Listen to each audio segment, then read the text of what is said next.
રોડના સમારકામની કામગીરીને લઈ મુખ્યમંત્રી એક્શનમાં આવ્યા।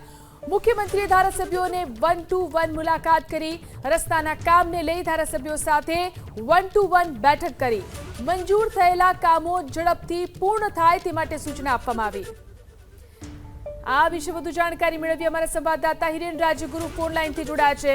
હિરેન, રોડના સમારકામની કામગીરીને લઈને મુખ્યમંત્રીએ શું આદેશ કર્યા છે?